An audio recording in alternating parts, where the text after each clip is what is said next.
Hello there, guys. I just wanted to talk with you today.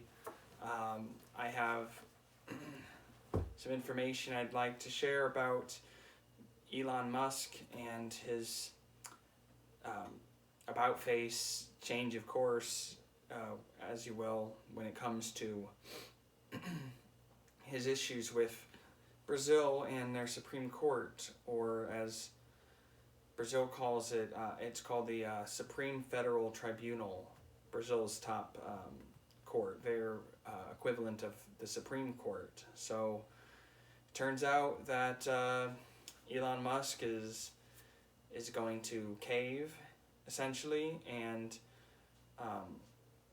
they're gonna change some of their policies. What what Elon Musk was facing with X, or Twitter, but it's known as X now, is they were being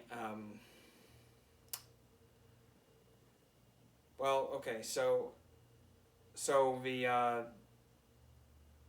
Brazilian government was, or I should say more specifically, this judge, Alexandre de Moraes. He implemented a national ban on X, and was doing for several weeks. X was fighting the ban and continuing to host content, their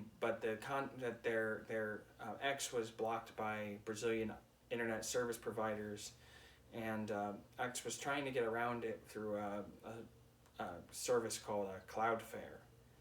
And Brazil had taken measures such as taking $3 million in fines out of other companies from Elon Musk, specifically Starlink, and they went as far as to freeze the bank accounts of X and Starlink. And so the reason apparently was because there were a series of accounts that the Brazilian judge Moraes ordered to be removed from X, and apparently that's because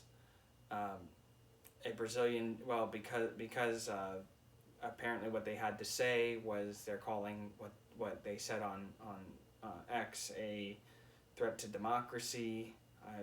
We've been hearing that a lot lately, and so as well, and they're also, X was required to pay fines as well as remove this content that was deemed a threat to democracy, and they were also being required to appoint a formal representative of the company X in Brazil, essentially someone who Brazil could hold hostage if things didn't go their way, regarding X and how X runs their company. So, essentially, X has caved. This comes after Elon Musk had a more defiant stance, compared the judge to Lord Voldemort from Harry Potter. Went as far as to say that the judge should be arrested for this kind of activity. So former President Jair Bolsonaro, just 2 weeks before this decision, he rallied over 45,000 Brazilians in Sao Paulo to defend free speech, and this was on Brazilian Independence Day of the 7th of September, and they were showing support for X and opposition of Lula, the censorship under Lula, which is the Brazilian president. So, and this also comes after, specifically about Bolsonaro. So the same judge, this Alexandre de Moraes, said that Bolsonaro is not allowed to run for president in Brazil until the year 2030. This was back in 2022 that this decision was made, so 8 years later, now in 2030, which is 6 years now. And also, the same judge, ordered Bolsonaro to hand over his passport to local law enforcement. So essentially, keeping Bolsonaro as a kind of a political prisoner within Brazil. And so, despite all the bluster, because at the time, almost a month ago now, or about a month ago, this was a big story, and it was a big story because Elon Musk and Twitter X were holding their ground, and were not willing to meet the censorship demands of this Supreme Court judge, or the Supreme Federal Tribunal judge, who apparently has the power to shut down or to force internet service providers to to not allow X. And Elon Musk caved, and I guess it makes sense to some extent why, because Brazil is a pretty big market, the second biggest population in the Western Hemisphere and in the Americas. So I understand from a business perspective why Elon Musk did it. I think that it shows weakness and hypocrisy, though, because of how strongly he came out against it. He didn't have to make as big of a stink over it if he was gonna cave anyway. So, but this Brazilian judge apparently means business, and I think it's interesting that this judge is the one who kind of takes the heat for it, because I guess it is his policy, but seems like it had to have had the kind of tacit approval of Lula, the president, because Lula, as far as I know, hadn't made any statements against this kind of behavior. And in general, it seems like Brazil is going the wrong direction on free speech, as are most industrialized Western or quasi-Western countries, countries influenced by the West and who claim to be democratic countries. So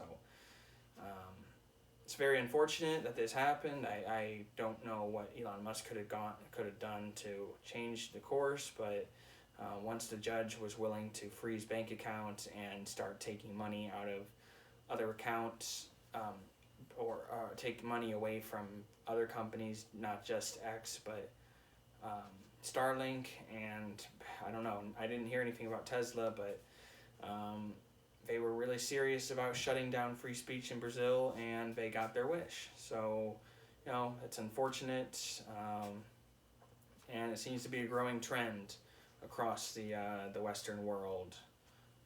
If Brazil even is technically part of the Western world, I can't say for sure. Certainly has some Western values, and of course, this is a growing trend you're seeing across the world, particularly in the Western influenced countries. But there's the thing that's gone on in France, where they arrested Pavel Durov, which I'm also doing a video on. Earlier in the summer, there was the situation where people were getting arrested in England simply for making statements that were considered to be hate speech. So this is a growing, continuing story, and it's not getting any better. It seems like it's only getting worse. That's why we have to stay vigilant and do our best to understand what's going on, and be prepared for more of this kind of thing going on in America, because it's happening everywhere else. And this is the kind of thing that you hear about going on in, both, if Kamala Harris and Tim Walz were to win, they've both made statements against free speech. And it's not to say that, I don't know as many prominent statements that Trump might have made against free speech, but Kamala famously, she famously got her butt kicked in the primary in 2020, and part of it had to do with her kind of making her case about Trump being banned from Twitter. That was one of her big fights, is saying that the president of the United States shouldn't be allowed to have free speech on Twitter, calling for him to be banned. She didn't last long after that. And of course, it's her White House, being vice president and under Joe Biden right now, that it's been proven by Facebook. I mean, it's already been proven in many cases, whether it's the Hunter Biden story or generally vaccine and other kinds of misinformation supposedly about COVID. That's all been that the White House, not just the FBI, but the White House has been pressuring companies to censor. So that and then there's Tim Walz, the VP, who is relatively inconsequential in this conversation, but he has made statements against free speech as well, being quoted saying there's no room for free speech doesn't apply when it involves hate speech and misinformation. And of course that's completely false and very undemocratic. So free speech seemingly under attack no matter where you go. All we can do is be vigilant, and the situation in Brazil not looking so good. All right, thanks guys.